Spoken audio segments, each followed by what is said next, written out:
Olá, meus amados, mais uma vez na Mira da Saúde, vamos trazer as verdades essenciais para que você tenha a saúde perfeita e a vida abundante. Eu vou trazer um assunto muito legal, recente, que ao folhear algumas revistas e descobri uma coisa bem interessante, que está mexendo no mundo biológico. E vamos dar uma olhada essa tela. Aqui é dia 15 de junho deste mês, aqui da revista Nature. Essa é a revista Nature. Aí, publicaram aqui um artigo da pesquisa da Universidade de Harvard, do Hospital Infantil de Massachusetts. É um lugar bastante reconhecido mundialmente. O que eles descobriram? Coisa impressionante, meus amados. Até hoje, nós conhecíamos uma fonte da produção de sangue, a medula óssea. Era o único lugar que produzia o sangue, a medula óssea, através das células tronco. Isso era bem conhecido e eu mesmo falei muito sobre esses assuntos, né? Formação de hemácias, leucócitos, células de defesa, linfócito T, linfócito B, enfim, todo o sangue, então, era produzido pela medula óssea. Sabe, esses pesquisadores acharam? Esse achado, segundo eles que estão muito empolgados, precisa trocar todo o livro de biologia que conhecia até então. É um impacto tremendo esta descoberta. Se esta descoberta realmente for achado nos homens também, realmente vai mudar muita coisa. Por enquanto, eles fizeram pesquisa com camundongo no laboratório e eles acharam. Sim, são termos técnicos, científicos, pode ser um pouco difícil de vocês acompanharem, mas aqui eu vou só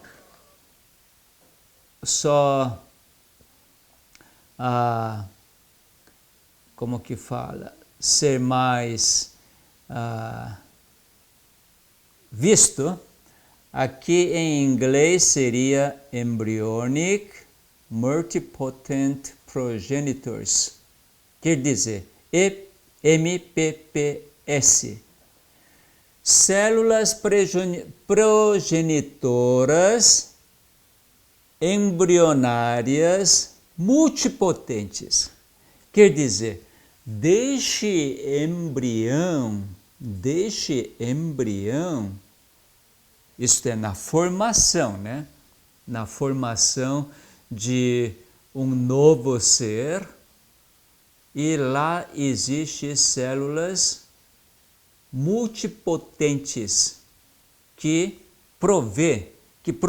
são progenitoras para produzir células de sangue, seja hemácias, células vermelhas, como células brancas, células T e B, inclusive.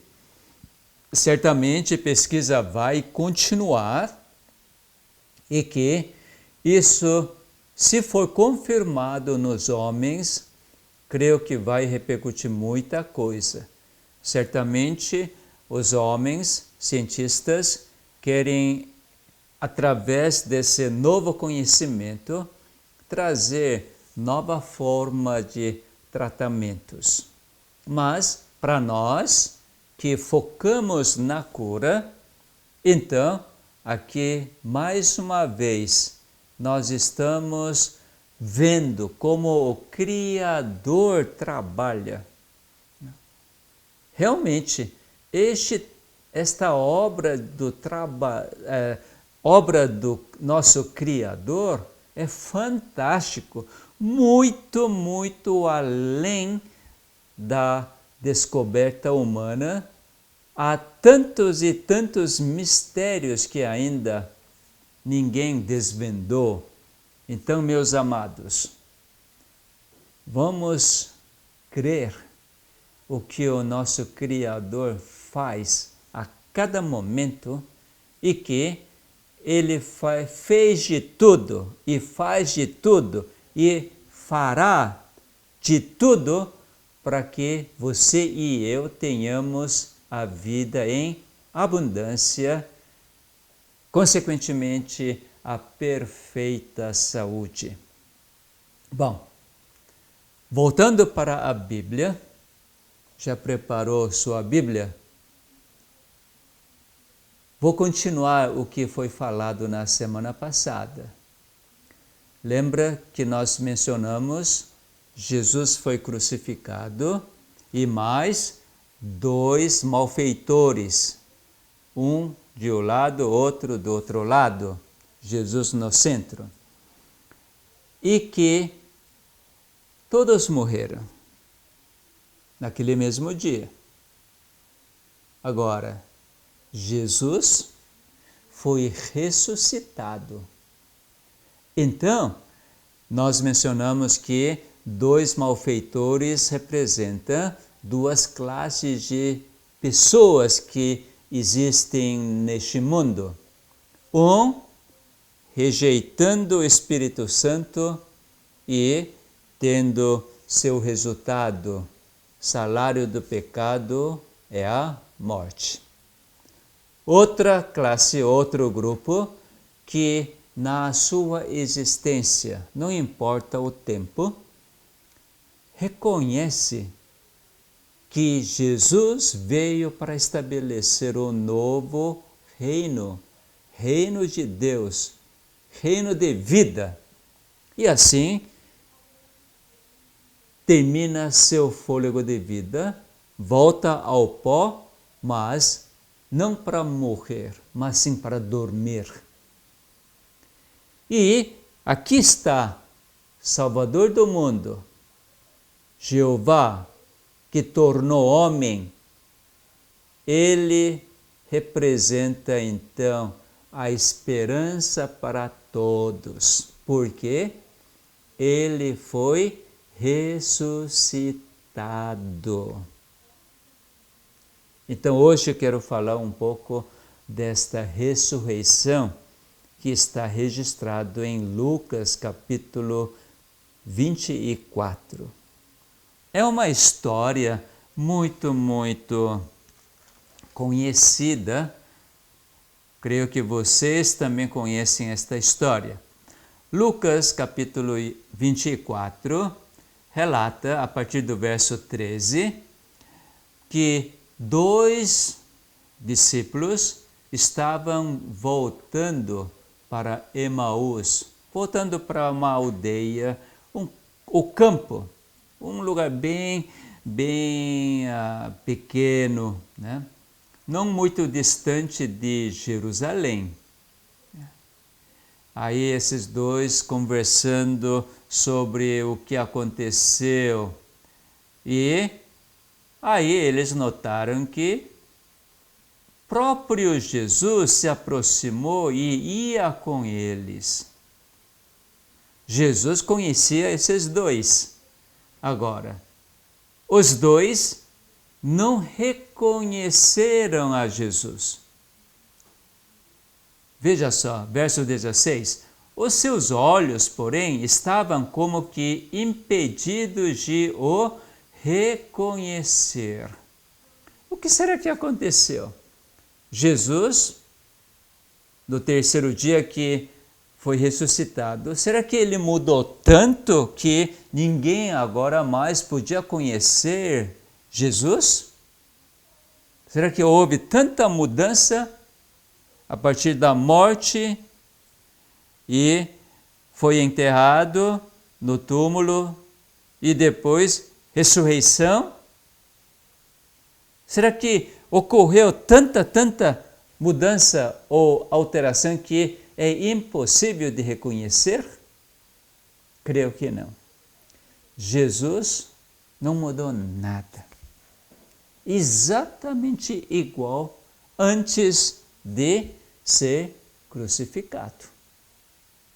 Mas o que ocorria na mente dos dois discípulos? Jesus está morto. Só que agora não se sabe onde está seu corpo. Por quê? Porque, como diz eles, né? Aí Jesus então pergunta: que é isso que vos preocupa e de que ides tratando à medida que caminhais? E eles pararam entristecidos.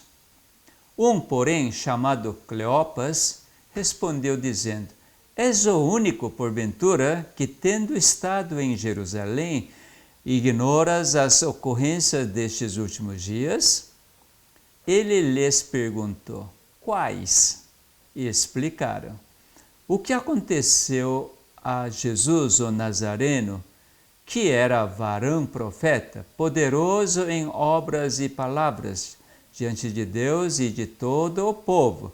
E como os principais sacerdotes e as nossas autoridades o entregaram para ser condenado à morte e o crucificaram. Ora, nós esperávamos que fosse ele quem havia de redimir a Israel, mas depois de tudo isto, é já este o terceiro dia desde que tais coisas sucederam. É verdade também que algumas mulheres das que conosco estavam nos surpreenderam, tendo ido de madrugada ao túmulo e não achando o corpo de Jesus, voltaram dizendo terem tido uma visão de anjos, os quais afirmaram que ele vive.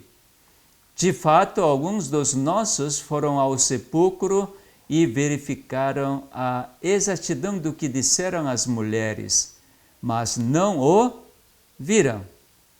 Então lhes disse Jesus: ó nécios e tardos de coração para crer tudo o que os profetas disseram. Porventura não convinha que o Cristo padecesse e entrasse na sua glória? E começando por Moisés, discorrendo por todos os profetas, expunha-lhes o que a seu respeito constava em todas as Escrituras. Quando se aproximavam da aldeia para onde iam, fez ele menção de passar adiante. Mas eles o constrangeram, dizendo: fica conosco, porque é tarde, e o dia já declina. E entrou para ficar com eles. E aconteceu que, quando estavam à mesa, tomando ele o pão, abençoou-o, e tendo-o partido, lhes deu. Então se lhes abriram os olhos e o reconheceram, mas ele desapareceu da presença deles. Meus amados, por que tudo isso, hein? Não seria para Jesus muito mais fácil dizer: olha, meus discípulos, eu sou Jesus. Vê aqui, olha na minha mão. Aqui, você não vê a ferida, prego? E aqui também? E aqui na costa? Nos pés? Eu sou Jesus, eu estou ressuscitado. Não era mais fácil fazer isto para que eles acreditassem? Para mim seria. Só que Jesus não fez assim. Então, o que eu penso não está correto. As mulheres que foram no túmulo bem na madrugada, eles viram Jesus? Sim, uma delas viu Jesus e falou para os discípulos. Eles acreditaram? Por ter visto e falou que Jesus vive, vá para a Galileia. E eles acreditaram? Meus amados, uma vez Jesus falou isto. Eu quero levar vocês para ver isto. Lucas capítulo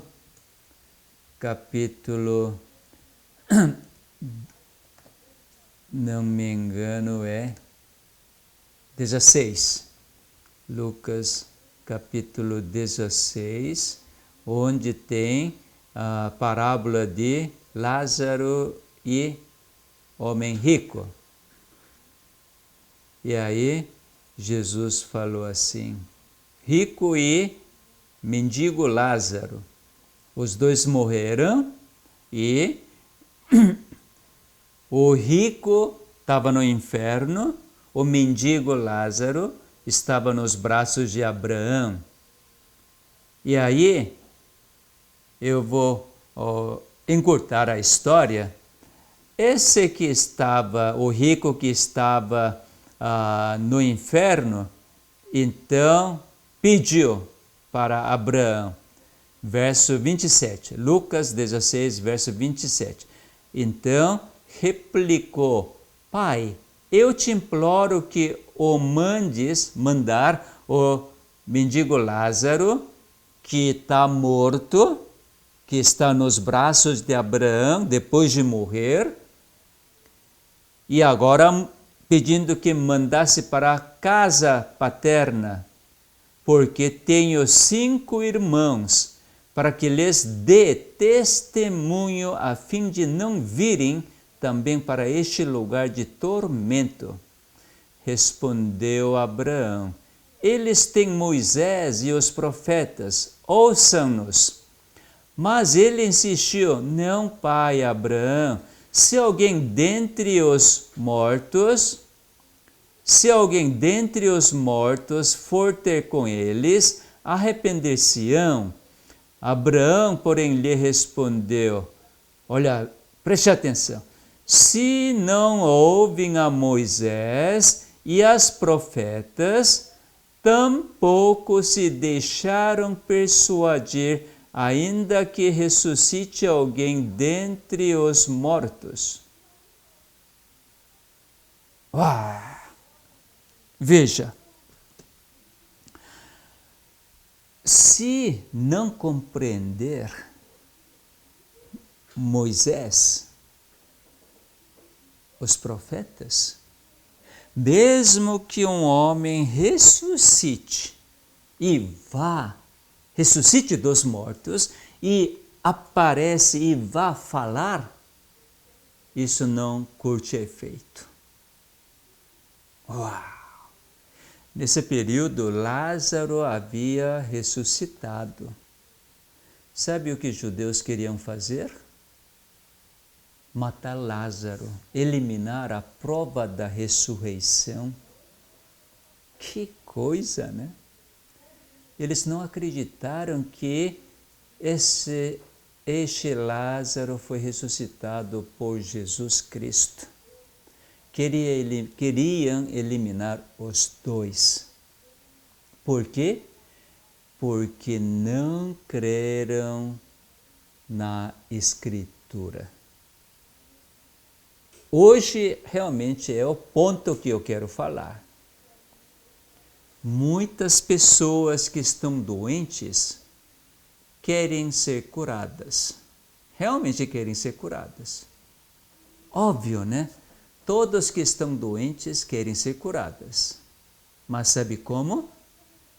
Ou pelo tratamento, ou de uma forma milagrosa, ou fazendo todo o esforço,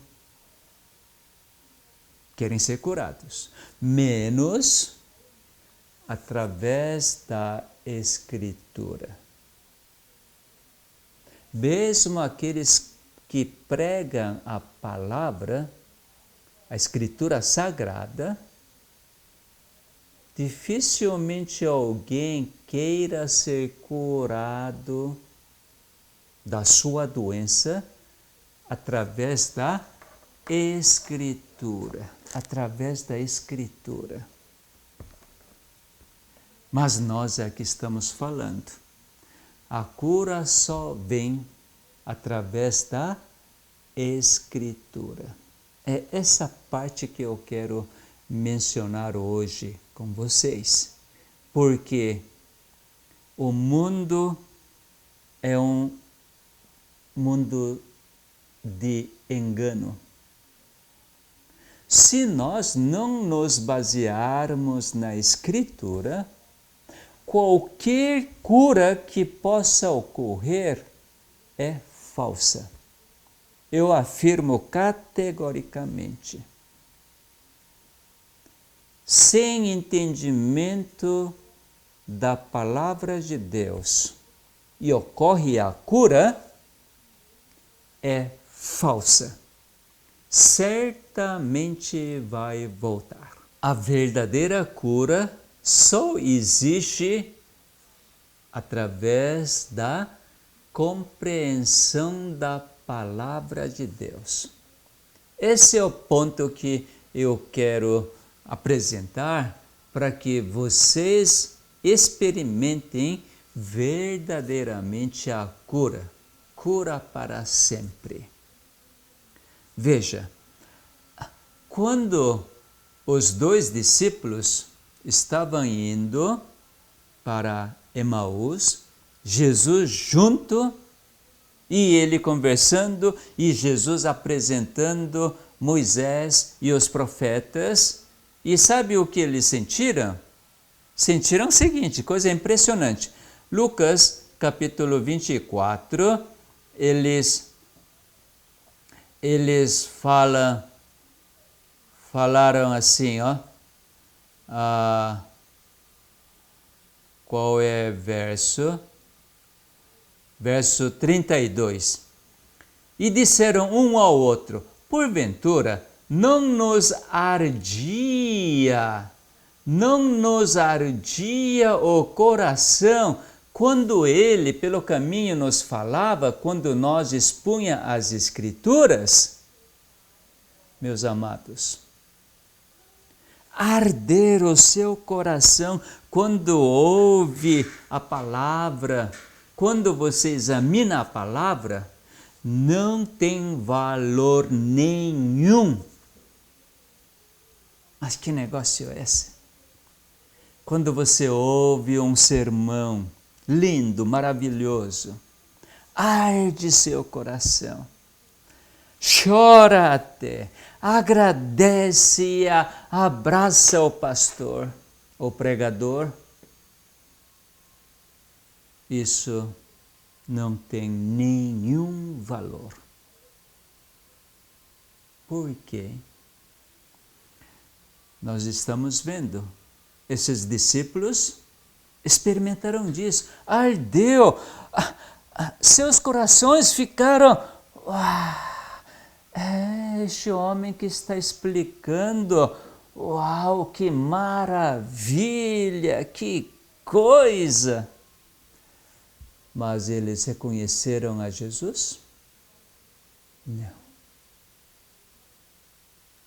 Até aquele momento que Jesus deu graça pelo pão e dividiu e deu, até então não havia reconhecido a Jesus. Sua incredulidade continuava. Isso é algo impressionante, meus amados. Eu fiquei muito pensativo sobre este assunto. Por que será que estes dois discípulos, mesmo experimentando aquela ardência no seu coração, enquanto Jesus expunha a palavra, eles não acreditaram que o homem que está falando é Jesus? Não acreditaram, não reconheceram. Por quê?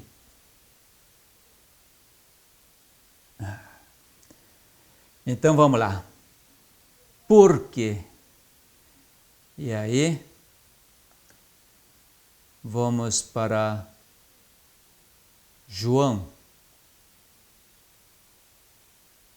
20. Veja só. Jesus, depois de ter ressuscitado, aparece para os discípulos e fala: paz seja convosco. E ele diz: e havendo dito isto, soprou sobre eles e disse-lhes: recebei o Espírito Santo. Algum dos discípulos, antes da crucifixão de Jesus, experimentou o Espírito Santo constantemente? Ninguém. Nenhum dos discípulos. Tanto que eles, dois discípulos, falaram: olha, nós achávamos que este Jesus que morreu, foi crucificado e agora não sabe onde está seu corpo, nós achávamos que ele iria redimir a Israel. Suas mentes estavam completamente fixadas somente nas coisas terrenas. Eles esperavam que Jesus tomasse o trono como rei e expulsasse os romanos. Eles estavam cheios de pensamento do espírito maligno. Nada do Espírito Santo. E por causa disto, seus olhos estavam completamente vedados. Jesus ao seu lado não reconheceram. Mesmo expondo a palavra sobre ele, até ardeu o seu coração, mas não reconheceu a Jesus.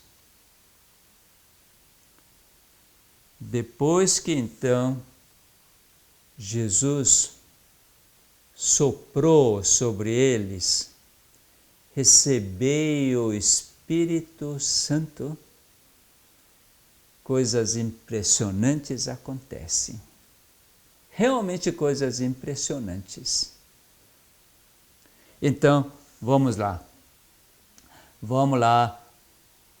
O que Espírito Santo faz que faz uma diferença totalmente contrária? Diferença de, como que fala? Água para vinho. Com o Espírito Santo, isso que acontece.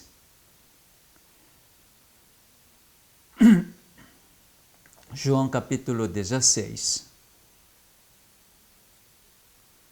Jesus, antes de crucifixão, ele fala isto.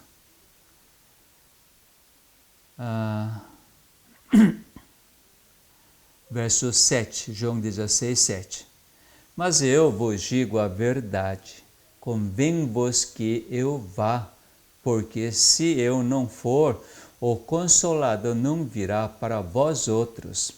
E se porém eu for, eu vou-lo enviarei.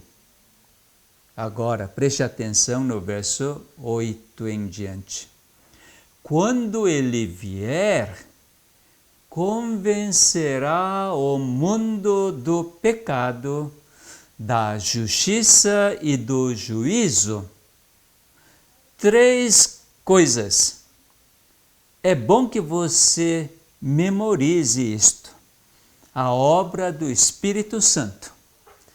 Quando o Consolador vier, convencerá o mundo do pecado, da justiça e do juízo.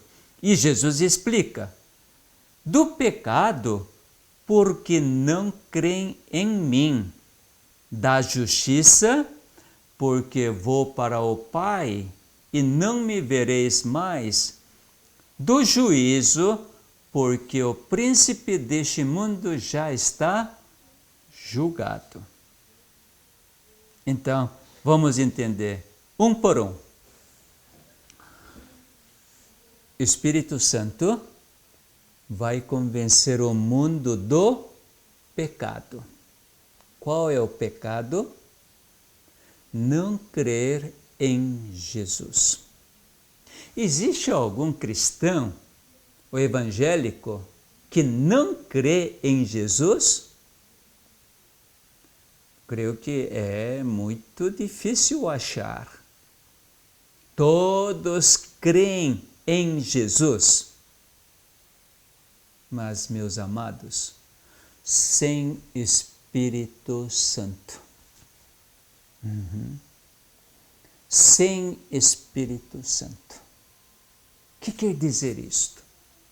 Qual é a diferença entre crer em Jesus com Espírito Santo, que convenceu, e sem ser convencido por Espírito Santo e você crer em Jesus? Tremenda diferença. Quando você crer em Jesus com o Espírito Santo, você é convencido do seu pecado. Isto é, todo o seu pecado, então, Jesus que carregou sobre si, Jesus que pagou, Jesus redimiu você. Você foi comprado, portanto você não tem pecado. Eu vejo muito mesmo na igreja que as pessoas habitualmente pedem perdão dos pecados e se considera como pecador. Eu vejo este fenômeno tão comum é porque está fazendo isto por costume, mas ainda não está convencido do pecado que é obra do Espírito Santo. Ainda não está crendo em Jesus, isto é, a obra que Jesus consumou, que ele pagou com seu sangue, todo o pecado, e você agora é filho de Deus, você foi comprado. Isso ainda não caiu a ficha.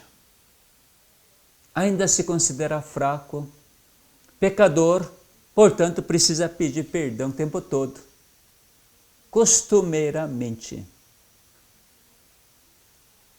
Porque o Espírito Santo convence do pecado, faz crer que verdadeiramente Jesus efetuou, consumou toda a obra de redenção. Eu vou achar mais um verso. 2 Coríntios,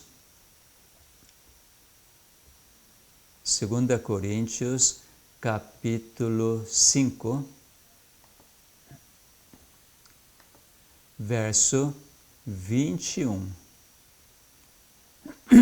É o último verso.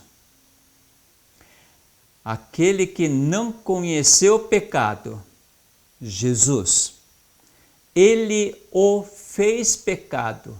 Pai fez Jesus pecado por nós. Por enquanto é isso, tá? Ele o fez pecado por nós, meus amados. É o que Pai fez com Jesus na cruz de Calvário. Jesus que não conhecia o pecado. Ele era vida, não é morte. Mas o que Pai fez? Pecado, isto é, morte. O salário do pecado é a morte. Quem que carregou? Você? Não. É Jesus que carregou todo o salário do pecado. Ele que se tornou morto.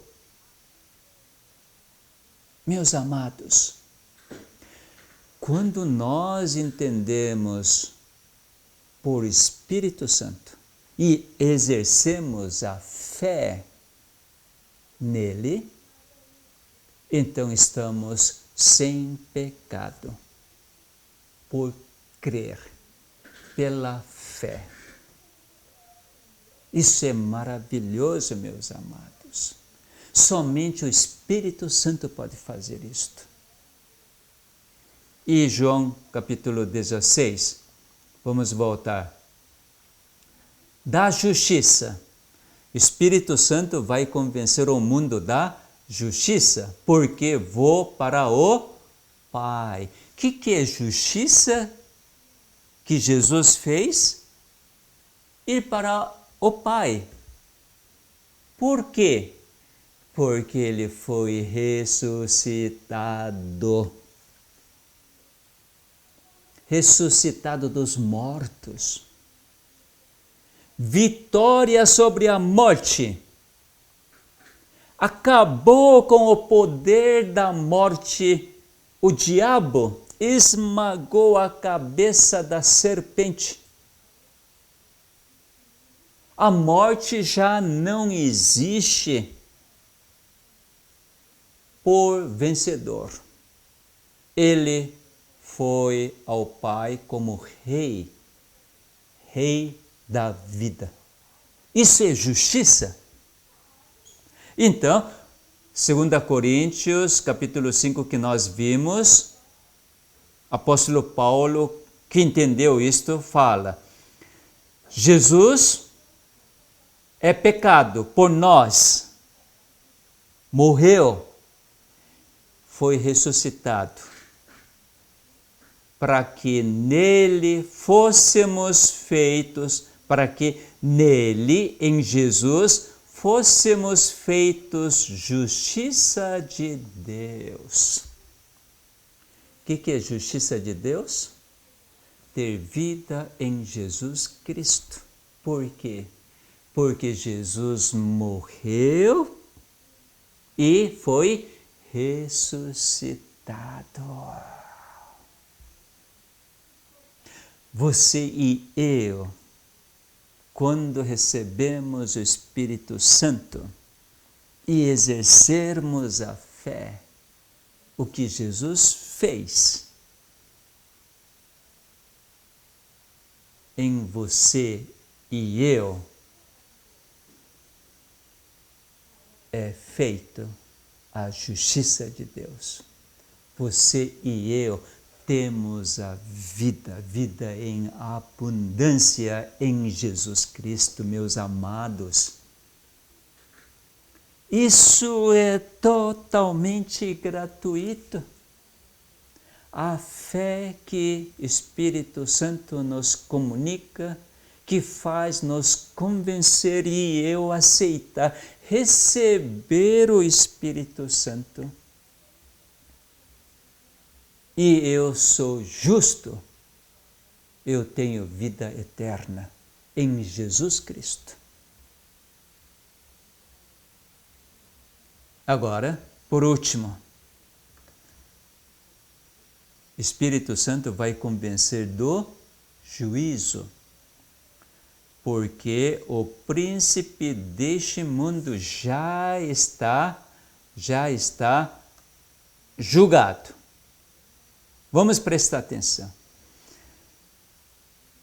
Espírito Santo vai convencer você e eu do juízo, porque o príncipe deste mundo já está julgado. Quer dizer, o diabo, Satanás, ele já está julgado. Por quê?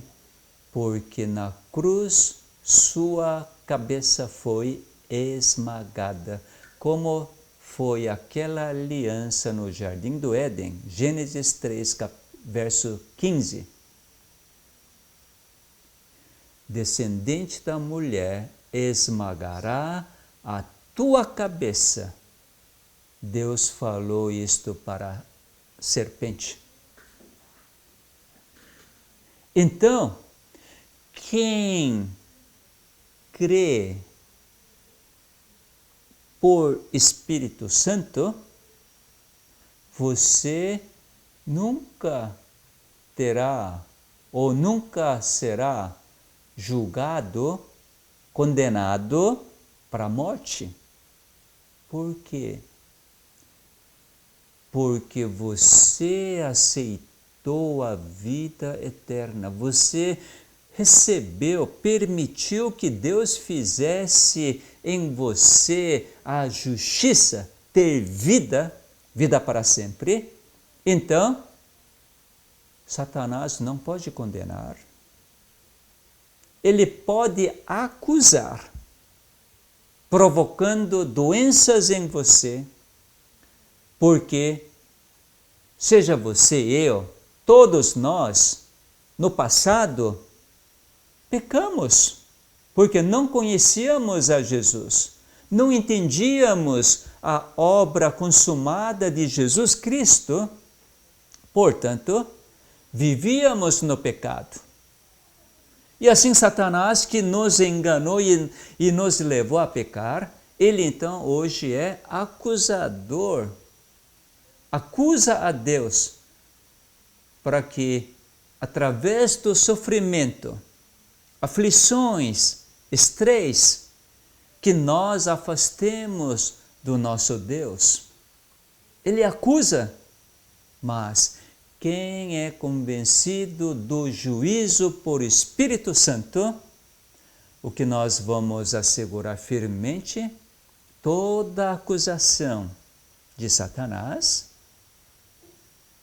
este Satanás já está julgado e sua acusação não tem nenhuma eficácia. Toda minha doença, meu sofrimento, minhas dores, tumoração aqui, ou inflamação, ou colesterol lá em cima, ou infarto de coração, ou derrame cerebral, cirrose do fígado, ou rins esclerosados, enfim, qualquer sintoma ou sinais que ocorrem no meu corpo, que é acusação de Satanás, que é resultado do pecado, mas se você for convencido do Espírito Santo,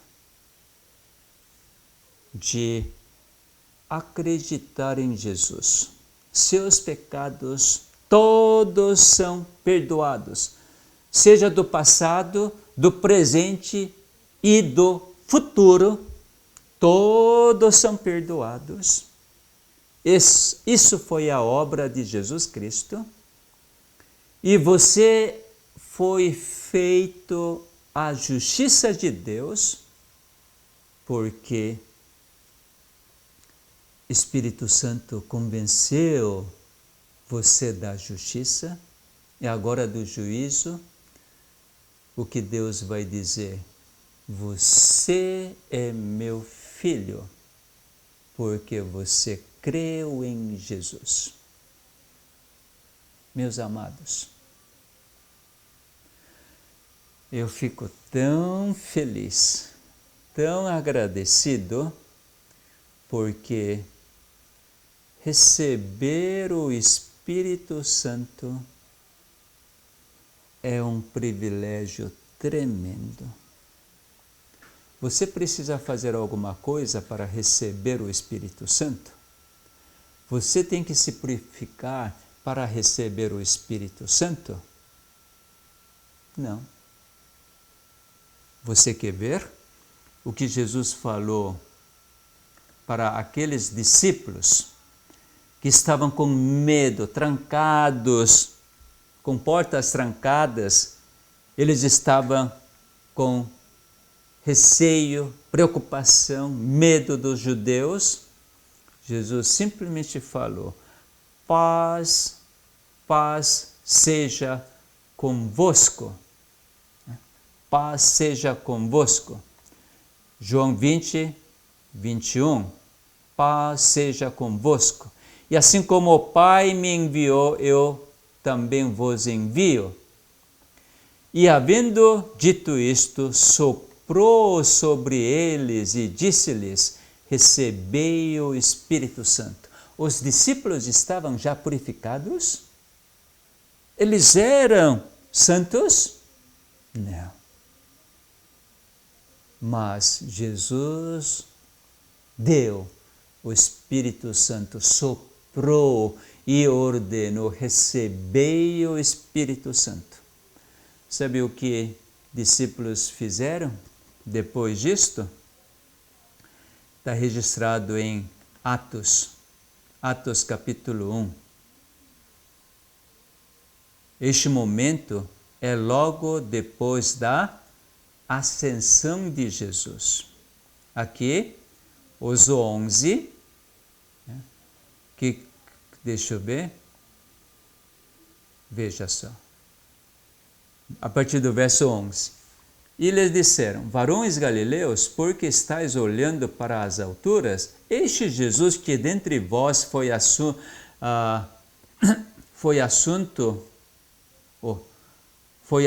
ao céu, virá do modo como o viste subir. Então voltaram para Jerusalém, do monte chamado Olival, que dista daquela cidade tanto como a jornada de um sábado. Quando ali entraram, subiram para o cenáculo, onde se reuniram Pedro, João, Tiago, André, Filipe, Tomé, Bartolomeu, Mateus, Tiago, filho de Alfeu, Simão, o Zelote e Judas, filho de Tiago. Preste atenção. Todos estes perseveraram. Unânimes em oração, com as mulheres, com Maria, mãe de Jesus, e com os irmãos dele. Como que eles tornaram unânimes em oração? O Espírito Santo. Ninguém era maior do que outro. Por quê? Todos eram irmãos. Todos tinham vida eterna. Então, ouvindo a palavra de Jesus, era para ficar em Jerusalém, até ser revestido do poder. Então, em Lucas capítulo 24 ainda, vamos lá.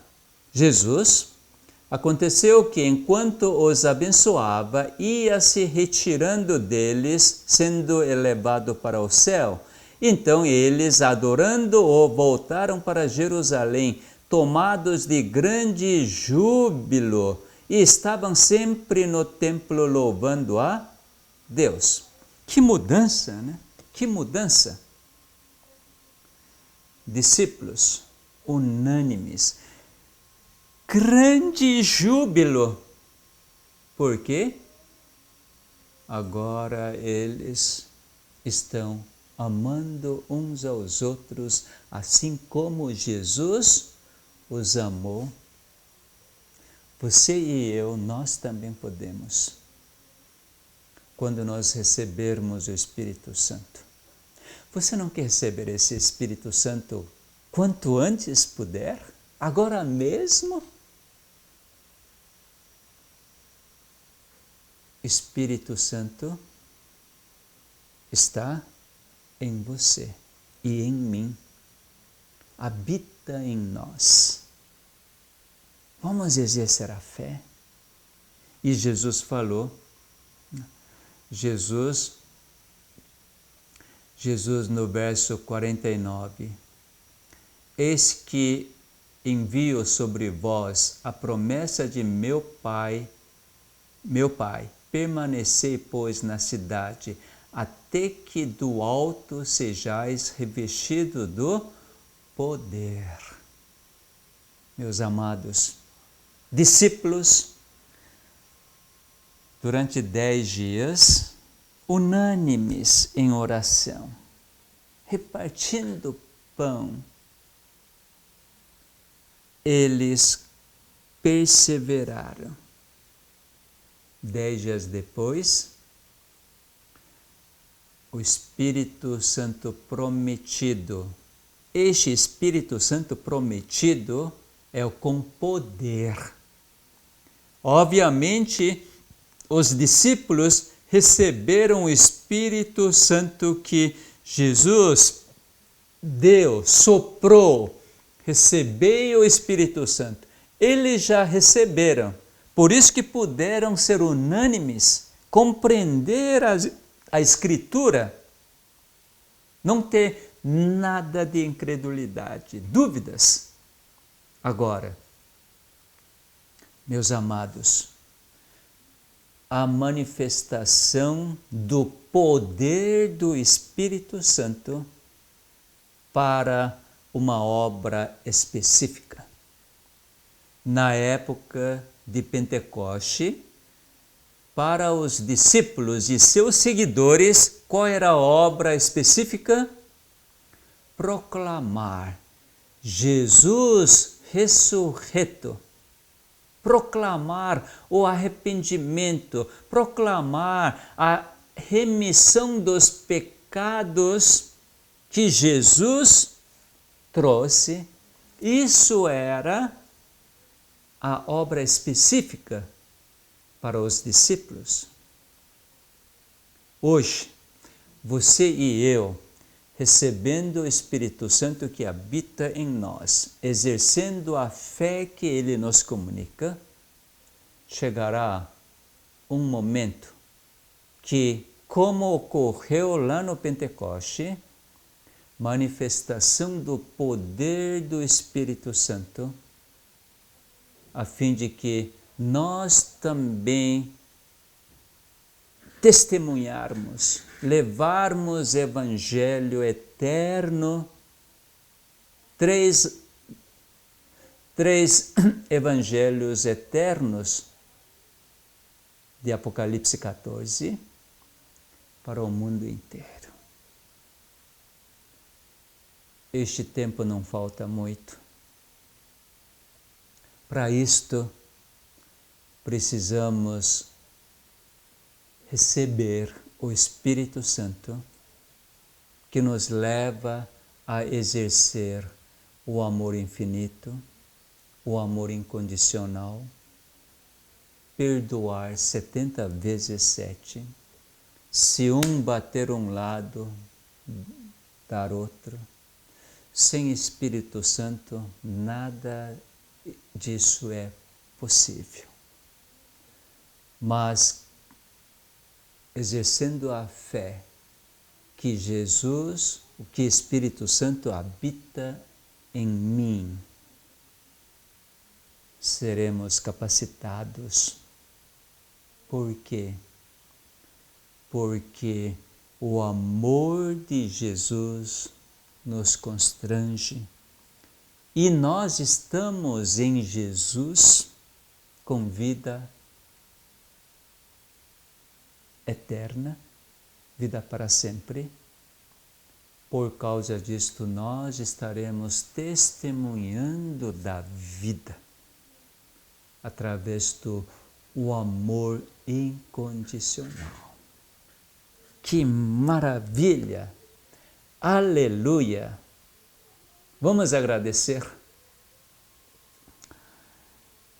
Pai nosso que está nos céus, muito obrigado, Pai, porque o Senhor enviou o Consolador.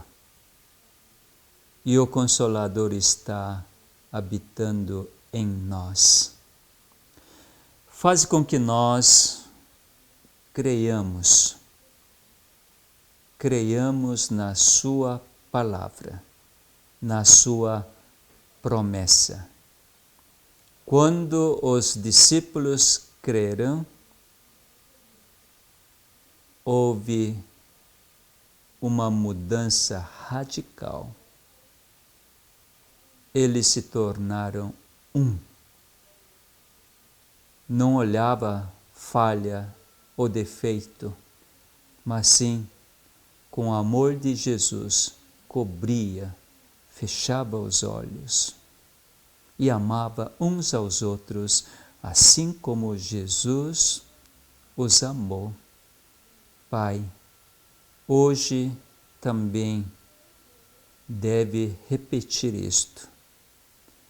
Todos aqueles que ouvem esta palestra, que receba o Espírito Santo, que reconheça que o Espírito Santo habita em cada um de nós, que exerçamos a fé e que cada dia, perseverar em ouvir sua voz e fazer o que é reto diante dos seus olhos. E assim desfrutar a vida eterna. E logo mais, a chuva serôdia, a manifestação do poder do Espírito Santo para concluir a obra deste mundo, que todos nós possamos dizer: envia-me, eis aqui. Que todos nós sejamos aquele anjo forte que proclama a mensagem com a grande voz. Rogamos em nome de Jesus. Amém. Até a próxima.